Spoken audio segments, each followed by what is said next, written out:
12 GB র্যামের সাথে 14 GB RAM expandable, total 26 GB। Realme 14। 6 GB র্যামের সাথে 6 GB RAM plus, Samsung Galaxy S20 FE। 8 GB র্যামের সাথে 8 GB RAM plus, Samsung Galaxy S23। But সমস্যাটা এইখানে না। আসসালামু আলাইকুম, কেমন আছেন সবাই? আজ থেকে প্রায় 4 বছর আগে মোবাইল ইন্ডাস্ট্রিতে র্যাম প্লাস নামে একটা ফিচার আছে, যেটার কাজ ছিল ফোনে ভার্চুয়ালি ইন্টারনাল স্টোরেজ থেকে র্যামে কনভার্ট করা। আর ভাই, আমার মনে হয় কি এইটাই 2024 সালে বাজেট অফিসিয়াল ফোনে সবচেয়ে বড় মার্কেটিং হিসেবে 4 বছর পর এখনও আছে। একটু পরে বলতেছি। এখন আপনাদের মনে একটা প্রশ্ন করতে পারে যে ভাই, আপনি 4 বছর পরে এত বেসিক একটা ফিচার সম্পর্কে এখন কেন ভিডিও করতেছেন? তার রিজন আমার লাস্ট কিছুদিন আগে করা একটা ভিডিও। আমি যখন ভিভোর এই ফোনটার ভিডিও করছিলাম, মডেল আসলে ভিভো Y06। তো এইটা আর কি আমার এক ছোটো ভাই কিনছিল, ও ফোন কিনতে গেছিল আর আম্মুর সাথে।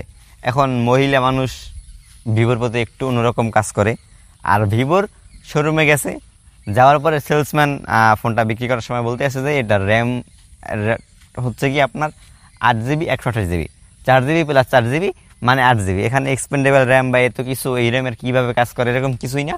আপনার সোজা সপ্তাহ কথা হচ্ছে 4 + 4 8 GB 128 GB। তো ঠিক এই কথা চিন্তা করে আর কি 128 GB ভেরিয়েন্ট ও আসলে ফোনটা কিনে বাড়ি চলে আসে। বাড়ি যাওয়ার পরে আমারে বলতেছে যে ভাই দেখো, ফোন কিনছি 8 GB 128 GB। এখন বর্তমানে বাংলাদেশের মানুষ ভাই বোঝেনি তো, এখনও প্রসেসর বাদ দিয়ে র্যাম দেখে ফোন কিনে। তো ওইটা ওর ক্ষেত্রে হয়েছে, 8 GB র্যাম দেখে খুশিতে লাফাই আমার দ্বারা আইসে। আমার পরে কইতে আছে যে ভাই 8 GB প্লাস 128 GB একটা ফোন কিনছি, দামে তো প্রসেসর ডাজেন্ট ম্যাটার। তো ওই টাইমে আর কি আমি বুঝতে পারছি ওরে বুসিং বসাইয়া আর কি এই 8 GBর কাহিনিটা এরকম আর কি ওরে বুঝাইতেছে। এরপরে আমি ওরে বুঝাইছি যে দেখ, 4 GB র্যাম এটা অরিজিনাল, আর 4 GB হইতেছে গিয়ে তোর ভার্চুয়াল র্যাম কেমনে কস্ট কাটিং করে আনে আর কীভাবে মার্কেটিংয়ের জন্য সেলসে আর কি বিক্রি করে সেলসম্যানরা, এইটা আর কি ওরে আমি হিসাব নিয়ে আসলে বুঝাইছি। তো আমি শুরুতে আপনাদের একটা কথা বলছিলাম যে বাংলাদেশে অফিসিয়াল ফোনগুলোতে আসলে এই র্যাম প্লাসের সাথে কাহিনিটা কি, আর 4 বছর আগের কথা আমি কেন বলতেছি।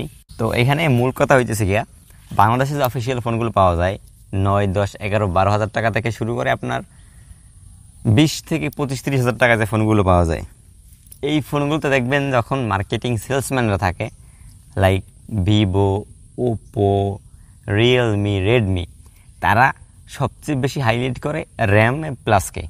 আর বর্তমানে আইপি রেটিং আছে, তবে ওইটার কথা ভান্ন। আমাদের দেশের যে কনজিউমাররা আছে, স্পেশালি আপনার অফিসিয়াল মার্কেটে ভাই, আপনারা যারা আমার ভিডিও দেখতেছেন, আপনাদের ভিতরে আর তাদের ভিতরে আকাশ পাতাল ডিফারেন্স। আপনারা ভাই ফোন সম্পর্কে সব বোঝেন, সব জানেন, কিন্তু যারা অফিসিয়াল ফোন কিনতে যায় তারা আসলে একটা ফোনের র্যাম, স্টোরেজ, ক্যামেরার মেগাপিক্সেল, ডিসপ্লেটা কেমন, ডিজাইন ভালো, সেলসম্যান কেমন বলতেছে, কি বুসিং বুঝাইতেছে, এই 3-4টা স্টেপ ফলো করে একটা ফোন কিনে আনে। আর সেই সুযোগটাই কাজে লাগায় অফিসিয়াল ব্র্যান্ডের এই যে মার্কেটিং সেলসম্যানরা, যেটা হইতেছে গিয়া র্যাম প্লাস। ধরেন একটা মানুষ গ্রাম থেকে গেছে ফোন কিনতে, যে আমার একটা ফোন লাগবে, বাজেট 15,000, র্যাম লাগবে গিয়ে 16 GB। এখন 15,000-এ 16 GB র্যাম কি কোনোদিন সম্ভব? সর্বোচ্চ হলে 6 GB কিংবা 8 GB। এখন 6 GB র্যামের সাথে দেখবেন আপনারে 18 GB র্যাম প্লাস লাগাই দিছে। 6 GB র্যামের সাথে আপনার আরও মনে করেন 10 GB স্টোরেজ লাগাই দিবে, তাহলে 16 GB হয়ে যাবে। যেমনটা আর কি 4 GBর সাথে 4 GB, 6 GBর সাথে 6 GB, 8 GB। আমার রিয়েলমি ফোনে আর কি কিন্তু আরও বেশি হয়েছে, 17-18 GBর মতো। এখন এইখানে আরও একটা কথা আছে, 2020 সালে যখন র্যাম প্লাসটা আইছে, ওই ফিচারটা এখনও কেন রয়ে গেছে? সো মোবাইল ইন্ডাস্ট্রি আপগ্রেড হয়, অন্য দেশের মানুষ আপগ্রেড হয়, আর বাঙালির আস্তে আস্তে বোধাই হয় ভাই, সত্যি কথা যেটা।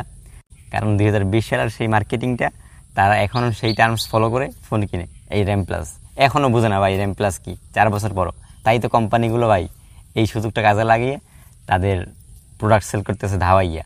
তো এইখানে কথা বলে আরও বলা যায়, যেমন এই র্যাম প্লাসটা কি আসলে কাজের বা কতটুকু কার্যকর হলেও তো কার্যকর। হ্যাঁ, আমি personally Samsung Galaxy S20 FE ব্যবহার করি, এখন শর্টেজ আছে S23 থেকে রিয়েলমি 14।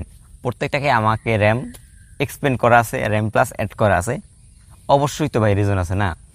আমি আসলে প্রচুর পরিমাণে মাল্টিটাস্কিং করি। এই ফোনটা থেকে এখন শুট হইতেছে, ব্যাকগ্রাউন্ডে মিনিমাম 8-10টা অ্যাপ আছে, আমি ব্যাকগ্রাউন্ড অ্যাপ কোনো সময় ক্লোজ করি না। ওটা থেকে থাম্বনেল বানাই, ওটা থেকে এডিট করি। সেকেন্ড চ্যানেলও আছে আমার একটা, ভিলেজ বয় রাফু, ওইখানেও রেগুলার কন্টেন্ট দিই আমি, এইখানেও দিই। ফেসবুক, টিকটক, ইনস্টাগ্রাম সব প্ল্যাটফর্মে ভিডিও আপলোড করতে হয়। এইটা থেকে থাম্বনেল বানাই, আটটা থেকে এডিট করি, মানে মোটামুটি সবগুলোই হেভি ইউজারের মতো আর কি ব্যবহার করি, মানে কোনোটা থেকে কোনোটা কম না। এখন আপনি যখন একটা ফোন হেভি ইউজ করবেন তখন গিয়ে দেখবেন যে আপনার র্যামে কুলোতে পারতেছে না, এইটাই 6 GB, ওইটা 800 GB ভাই। 8 GB র্যাম নট এনাফ বর্তমানে অ্যাপের সাথে, এটা আপনার বলতেই হবে। 12-16 জিবির নিচে মিনিমাম হয় না। রিয়েলমিটায় 12 GB আছে, ওইটা একটু মাল্টিটাস্কিং করে আর কি মজা পাই। তবে স্যামসাংয়ের দুইটা তেমন একটা মজা পাওয়া যায় না, বাট অপটিমাইজেশন আছে, তার জন্য কিছুটা বেটার পাই। আর রিসেন্টলি আমার সাথে একটা কাহিনী হয়েছে গিয়া, আমার এই ফোনটাতে যখন আমি এডিট করতাম, এইটা ছিল আমার প্রথম ফোন, S23 অ্যান্ড রিয়েলমি 14, এই দুইটা আমি রিসেন্টলি পারচেস করছি আর কি। আমি যখন ক্যাপকাট এডিটিং করতাম, শুধুমাত্র ক্যাপকাটে যখন 8-10-15টা কাট করতাম, কিছু ফাইল এড করতাম, একটু ওভারলে অ্যানিমেশন লাগাইতাম, তখন গিয়ে অ্যাপটা প্রচুর পরিমাণে ল্যাগ করতো, যেহেতু এমনিতে ক্র্যাক ভার্সন। তো আমি যখন কোনো মনে করেন পিক্সের পিওপি অথবা আপনার ওভারলেতে অ্যাড করতে যাই, তখন ধরেন একটা পিকচার আমার বাদ পড়ে গেল, বাদ পড়া পিকচারটা আমি গুগল থেকে ডাউনলোড করতে গেলাম, ডাউনলোড করতে আপনার অ্যাপটা সুইচ করা লাগবে। তো আমি যখন গুগলে এটা ডাউনলোড করতে যাই, ব্যাকগ্রাউন্ডে আর কি ধরে রাখতে পারে না, মানে একটা অ্যাপই ঠিকমতো এটা কন্ট্রোল করতে পারে না, ক্যাপকাটের মতো হাই রেটিং অ্যাপস। তো এই সমস্যাটা থেকে আমি সমাধান পাওয়ার জন্য আর কি এইটাই 6 GB র্যাম প্লাস আপগ্রেড করি। আপগ্রেড করার পর এইটা আর কি ফোনটা ডিরেক্ট রিসেট মেরে দেয়।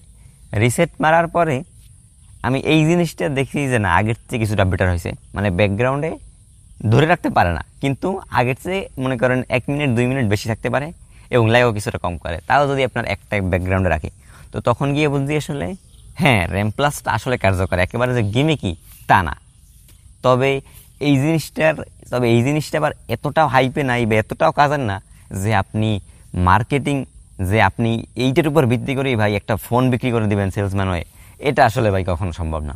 এখন ফ্ল্যাগশিপ ফোনে তো আর কি মনে করেন UFS 3.1, UFS 4.0, হাই কোয়ালিটির স্টোরেজ ভেরিয়েন্ট থাকে, র্যামও থাকে DDR4X এর 5X এর।